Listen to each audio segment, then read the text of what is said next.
Court के आदेश की व्याख्या पर बड़ा सवाल आखिर क्यों खड़ा हो रहा है। आखिर क्यों छोटे पहाड़ों पर राजस्थान में बड़ी राजनीति हो रही है और आखिर इस मामले में राजस्थान को क्या नुकसान हो सकता है। नमस्कार, आप देख रहे हैं पंजाब केसरी राजस्थान और मैं हूं आपके साथ सौरभ दुबे। अरावली की पहाड़ियों को खनन के दायरे में लाने वाली केंद्र सरकार की नई परिभाषा को लेकर अब राजस्थान में सियासी बवंडर उठता नजर आ रहा है। राजस्थान में कांग्रेस के सेव अरावली कैंपेन लॉन्च कर दिया है, जिसकी शुरुआत पूर्व सीएम अशोक गहलोत ने की है, जिसके साथ ही अब प्रदेश की राजनीति में ये मुद्दा गरमाने लगा है। मगर आज बात सियासत की नहीं बल्कि भारत की सबसे प्राचीन पर्वतमाला अरावली की करेंगे, जिसे अब तक सबसे बड़ा कानूनी और पर्यावरणीय संकट झेलना पड़ रहा है, जिसके बाद शायद अरावली का करीब 90% हिस्सा कागजों में अरावली ही नहीं रहेगा। चलिए इस वीडियो में हम आपको पूरा मामला आसान भाषा में समझाएंगे। चलिए दोस्तों, सबसे पहले अरावली को समझते हैं। असल में अरावली पर्वतमाला प्री कैम्ब्रियन काल की है। ये दुनिया की सबसे पुरानी पर्वतमालाओं में से एक है, जिसकी कुल लंबाई लगभग 692 किलोमीटर है। ये गुजरात के खेड़ ब्रह्मा से शुरू होकर राजस्थान से होते हुए दिल्ली की रायसीना हिल्स तक जाती है, जिसका तकरीबन 80% हिस्सा राजस्थान में स्थित है। यानी अगर अरावली पर संकट आता है तो सबसे ज़्यादा असर राजस्थान पर पड़ेगा। अब आते हैं असली मुद्दे पर। दरअसल सुप्रीम कोर्ट में केंद्र सरकार के पर्यावरण मंत्रालय से पूछा था, बताइए अरावली की कानूनी परिभाषा क्या है, किस क्षेत्र को अरावली माना जाए। ये प्रक्रिया 2024 से चल रही थी, लेकिन 20 नवंबर 2025 को बड़ा फैसला आया। पर्यावरण मंत्रालय ने एक परिभाषा दी और सुप्रीम कोर्ट ने उसे स्वीकार कर लिया।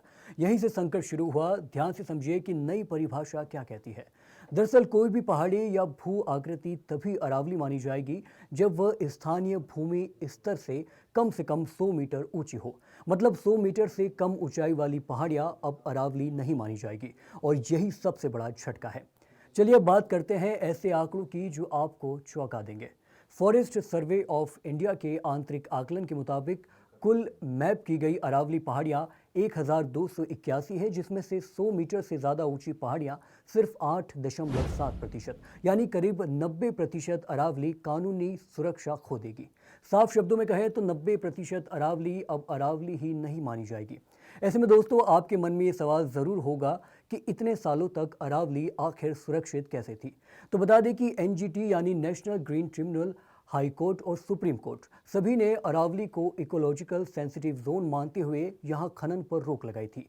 साथ ही अवैध कब्जों पर कार्रवाई कर स्वीकृति पेश की थी। खासतौर पर यहां एमसी मेहता बनाम यूनियन ऑफ इंडिया 1996 का केस का जिक्र जरूरी है, जिसके तहत मुख्य रूप से दिल्ली के आसपास अरावली पहाड़ियों में अवैध खनन और प्रदूषण के मद्देनजर सुप्रीम कोर्ट ने दिल्ली, हरियाणा, राजस्थान की सैकड़ों खदानें बंद कराई थी।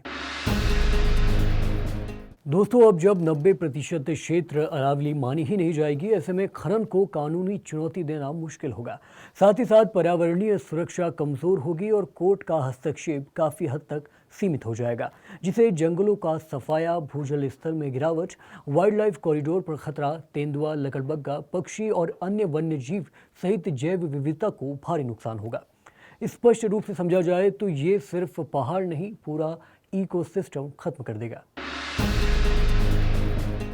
दोस्तों, सरकार का कहना है कि कई अरावली ज़िलों में औसत ढलान 3 डिग्री से कम है, इसलिए उन्हें पर्वतीय नहीं माना जा सकता। लेकिन विशेषज्ञों का जवाब साफ है, पूरा ज़िला मैदानी होने से पहाड़ी इलाकों का महत्व खत्म नहीं हो जाता। ऐसे में दोस्तों, सवाल सिर्फ इतना है कि क्या कानूनी परिभाषा के नाम पर प्रकृति की बलि दी जा रही है? क्या अरावली को बचाने की जिम्मेदारी सिर्फ कागजों तक सीमित रह गई है? और आखिर क्या राजस्थान आने वाले समय में सबसे बड़ा पर्यावरणीय नुकसान झेलने जा रहा है? ये फैसला सिर्फ आज का नहीं, आने वाली पीढ़ियों का भविष्य तय करेगा। आप क्या सोचते हैं? क्या सुप्रीम कोर्ट के इस फैसले पर पुनर्विचार होना चाहिए? अपनी राय हमें कमेंट में ज़रूर बताएं। आपके लिए आखिर में एक विशेष सूचना। पंजाब केसरी राजस्थान आने वाले कई हफ्तों तक अरावली बचाव को लेकर एक विशेष एपिसोड सीरीज चला रहा है, जिसमें आप कई बड़े नेताओं, एनवायरमेंट एक्सपर्ट और विशेष ग्राउंड स्टोरीज की कवरेज देखेंगे।